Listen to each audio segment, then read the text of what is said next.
Tata Nexon EV is India's best-selling electric car. It has brought EVs within the reach of the masses, offering a good mix of space, practicality, features, performance, and enough range for urban commutes. But the Achilles heel of the Nexon EV has always been intercity travel.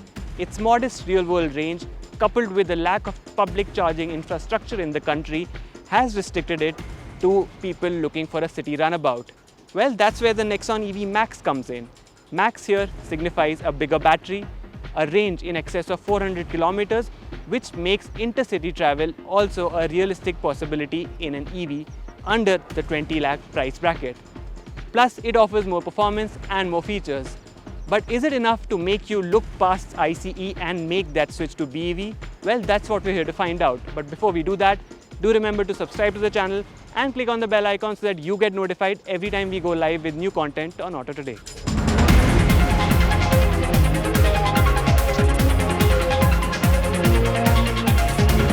Tata has not made any major changes to the appearance of the Nexon EV Max.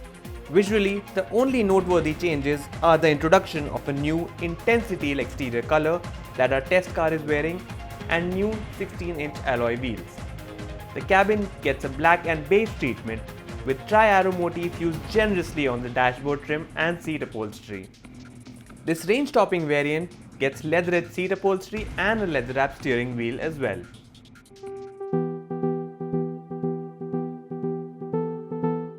The cabin of the Nexon EV Max is largely similar to the Nexon EV and in fact even the Nexon. As is the case with the electric version of the Nexon, you get these blue highlights on the dashboard and it's been carried over to the EV Max as well. But you do get a handful of new features which help uplift the general ambience of the cabin and give it a more premium appeal. First and foremost is this gear selector with this display. It is still a round dial, but the display is crisp and it shows which gear you've selected: park, reverse, neutral, drive. In fact, park is a new addition. The Nexon EV does not get a park mode, you just have neutral. So every time you come to a stop, you want to park the car, you put it in neutral, pull the handbrake and leave the car. Next to it are buttons for sport mode and eco mode. Activating sport mode will make this dial, the display on this gear selected dial, go red, and the display on the instrument cluster also goes red. In eco mode it goes green, and if you press those modes again, you exit those modes and come back to your regular city mode, which is the default mode whenever you start the car. Behind the rotary gear selector is the electronic parking brake toggle, and just behind that is the auto hold function button, which basically means every time you come to a stop, say at a red light, you don't have to keep pressing the brakes to keep the car stationary. It automatically stays put in its place. To the left of it is a button which is a new addition for the Nexon EV Max because you get multiple regen modes in the car.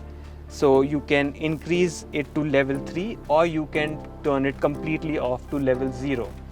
We'll get to regen in a bit while we talk about the driving and on-road performance of the vehicle. Behind that you get a slot for wireless phone charging. Nice addition to the features list, but it does take up a lot of space that was earlier available as storage space in the Nexon and Nexon EV. Aside from these features, the instrument cluster is a digital analog affair. Your speedo is analog, but there is a digital display next to it, which gives you all the details, all the relevant information you need.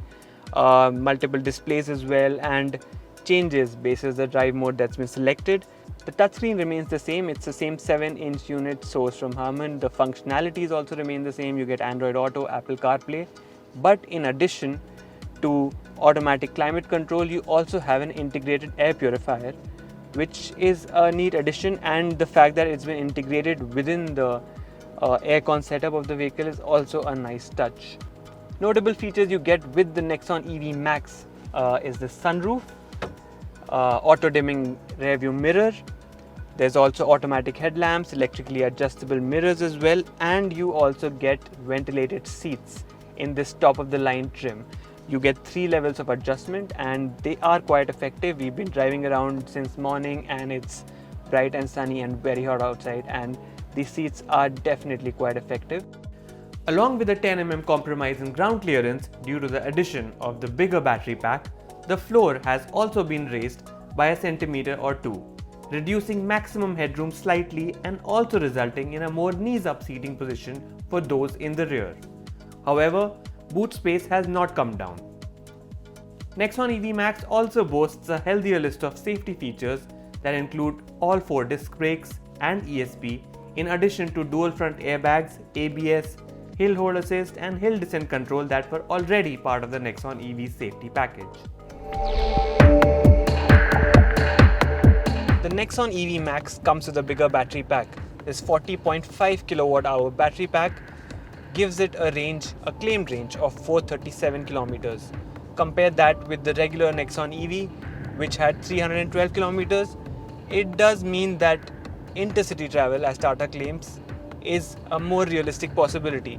Well, range, of course, the claimed range especially has to be taken with a pinch of salt. So 437, we would actually probably go with a more conservative real world figure of 300, maybe even 350 kilometers, but it's unlikely that you'll get more than that. And with that, sure, you can drive, if say you live in Delhi, you can drive till Chandigarh or you can drive till Agra. So yes, you can do intercity travel as long as you've got charging sorted out at your destination. Aside from that, the bigger battery pack also means an increase in weight, but there is an increase in power and torque as well. Power has gone up to 143 bhp and torque has gone up to 250 Newton meters. What that means is 0 to 100 kmph time has improved and it now stands at 9 seconds is what Tata claims. The added weight courtesy of the bigger battery pack as well as additional equipment warranted retuning of the suspension. Out on the road, the Nexon EV Max's ride and handling characteristics are quite similar to the lighter Nexon EVs. While it handles quite well, the ride quality is on the harsher side and the car tends to feel unsettled over bad roads. Speaking of bad roads, in order to accommodate the bigger battery pack, ground clearance has come down by 10 mm, but it is still generous enough to not be a problem. Driving wise, what the Nexon EV Max gets is regeneration levels. So you get 3 regen modes and there is level 0, which basically means no regen. As their levels, as the numbers suggest, the intensity of regen increases with each level. So in regen 3, you will have a more severe braking effect compared to regen 1. It's all about getting used to these regen levels. We've been driving for a few hours and regen 3 actually makes life quite simple in the city. You can negate the use of brake in certain conditions. While you're pulling up to say a speed breaker, you can just let go of the throttle and regen 3 will bring you down to a slow, comfortable speed in time. Another crucial addition complementing the increased range is that of 7.2 kW AC fast charging support that can charge the car from 0 to 100% in 6 to 7 hours. This wall-mounted charger adds Rs 50,000 to the price, but we certainly think it's well worth the cost considering regular AC charging with a 15 amp socket will take around 15 hours.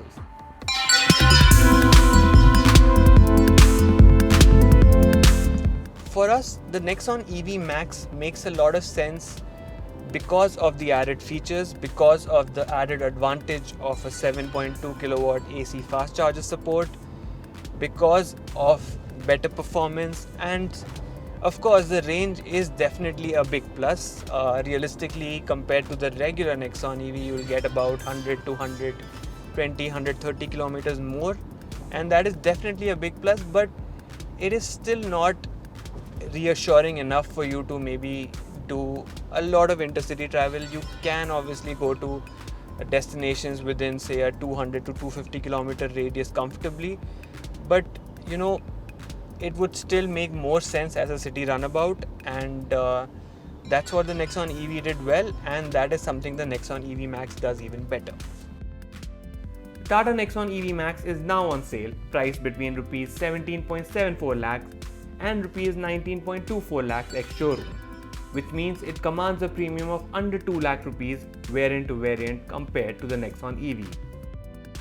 An increase in real-world range of around 50% at only an 11% increment in price sounds like a good deal, especially with all those extra comfort and safety features.